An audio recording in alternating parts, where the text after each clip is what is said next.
Good evening, folks. Thank you for joining me. Today I'm going to talk about vintage sounds, how to get them, and put them in a more realistic context than we did last time, where we just used a sine wave to see how our vintage emulators are actually working. What I've done today is I've got some vintage plugins and I've got some modern ones, and we're going to compare the two, and we're going to use a drum track, just a standard Logic one, to see if there's any difference between them or not, and what that might be, and it'll give you the chance to kind of see if you like what you hear or not.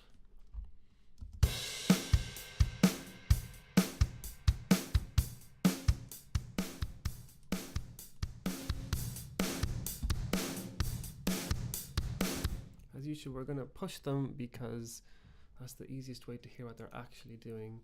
In a real live situation, you wouldn't use, well, actually you might use this on a New York compression, this kind of thing, and kind of blend it in, but certainly not on your main drums. You would not use this sound, but this way you can hear what it's actually doing. So we can hear lots of saturation.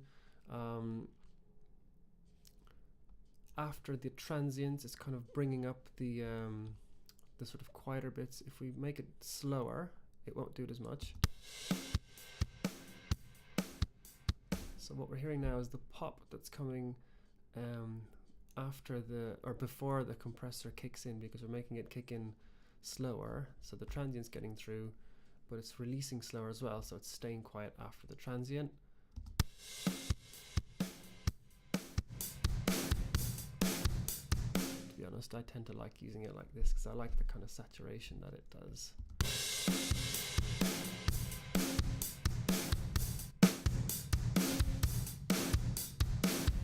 But now we have a different sound. You know, it's a compressor that's, well, they're not really from the exact same period. I think the Fairchild's is older, and we have a totally different sound, don't we?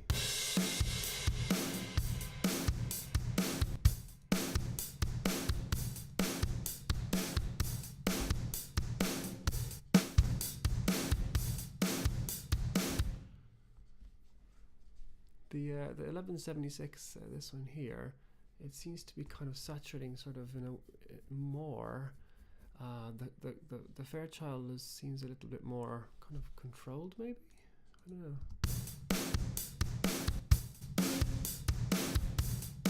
know. Probably controlled because it's doing it less. But there we go, I have different sounds on those. Now I've tried to match this Olivia Empressor here to the best of my ability. I spent a bit of time doing it. Let's see what happens. I've kind of matched the ratio, and obviously this has a threshold, this one does not. So I've tried to see what I can do to make it sound similar. So let's compare these two.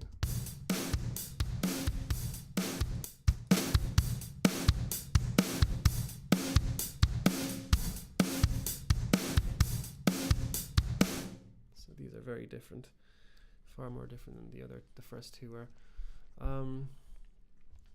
The release is as fast as it goes on the 1176. Let's play that a little bit.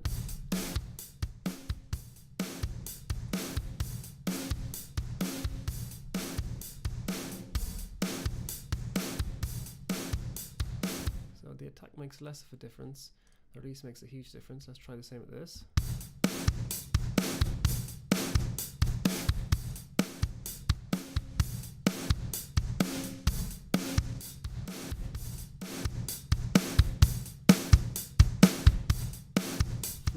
And the attack is obviously very different again. So the release, the faster it gets, the less of the bit after transient gets brought up. I move the attack faster. It's it really kind of grabs because it's faster than the 1176. So it's it really kind of smears the start of the sound. Whereas you move it slower, it again gets slower than the 1176. So you get loads of pop from the transient being let through. So there we go, a very different way for them to work. Moving on, we've got here a plugin called the Olivia Character, and this is kind of emulating, I guess, a preamp. I'm just going to add some character to the sound. Let's see how.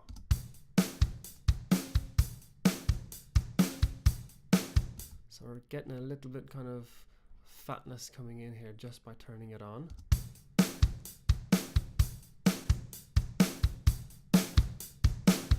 Saturation.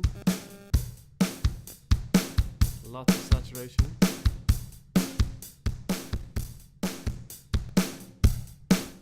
So I think the point with this one is you've got loads and loads of different options, because of course there are loads and loads of different tape machines, preamps, all that kind of stuff that were used before, and because of that, you know, you can emulate sort of more of them. Speaking of tape machines, here is one. So when you just turn it on, it is basically rolling off a little bit of top, giving it some funky kind of punch in the bass. Let's give it a little bit more top.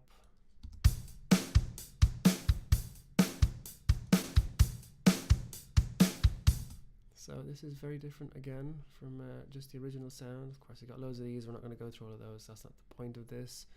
Let's see what happens if you drive the tape machine.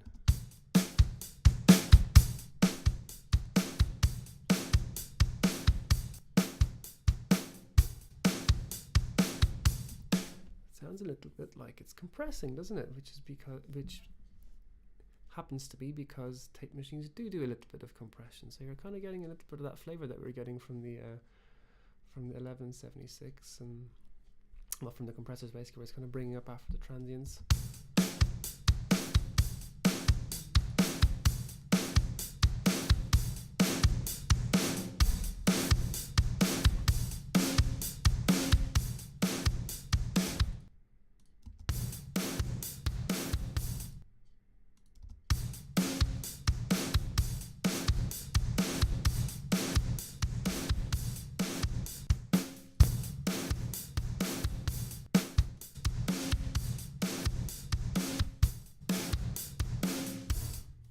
So interesting. They're actually able to sound quite similar by driving the crap out of this one. As I said, tape is a type of compression, so that's what it's doing. Okay, our last one is this. This is an emulation of the Pultec EQ, and this is just I think they're called parametric, whatever. A modern day equalizer where you can really hone into wherever you want to and do whatever you want to play with the Q setting. Well, it does lots of stuff, but the point is, let's see if it can sound like this.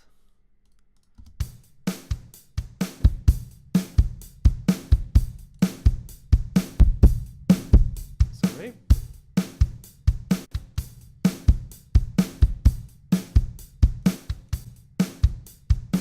So to my ears, it very much does not sound like it. I've set it the same way, 30 on each, given it plenty of resonance, so it gets the higher bits as well, which is what this one does. But it's not really not matching its the oomph that the first one has.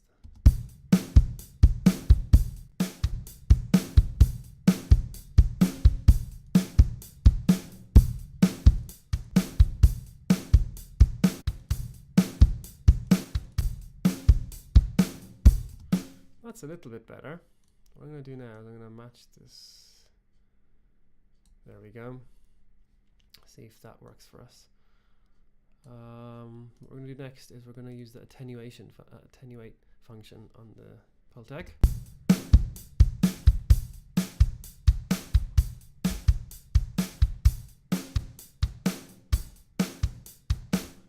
And of course, it's nothing like it on the modern EQ. The attenuation is the thing that the Pultec's famous for, being able to boost and attenuate the same frequency at the same time, giving this very interesting hollow sound. Obviously the kind of overdrive that we were getting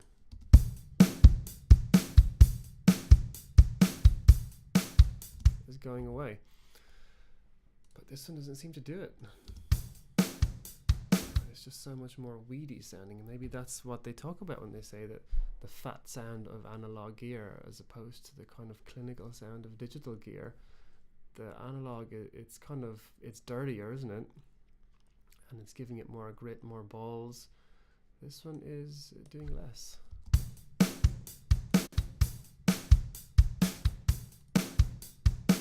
just simply less. So our closing thoughts: the analog gear, or the analog emulating gear, sounds different to the modern digital gear.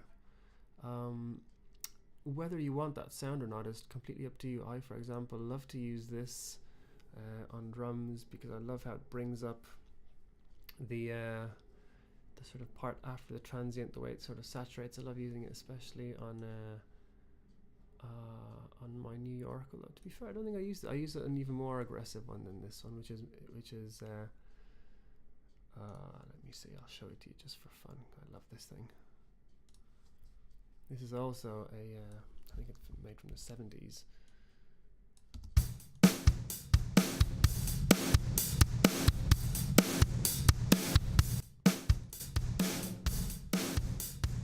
So as you can see, it's much harder hitting than the 1176, and I love using this one as a send, like this.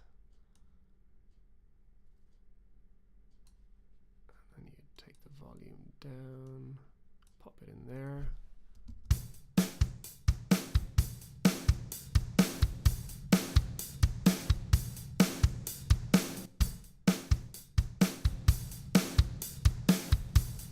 Blend to taste. It just gives you a lot more fatness. You could certainly use the FET for that as well.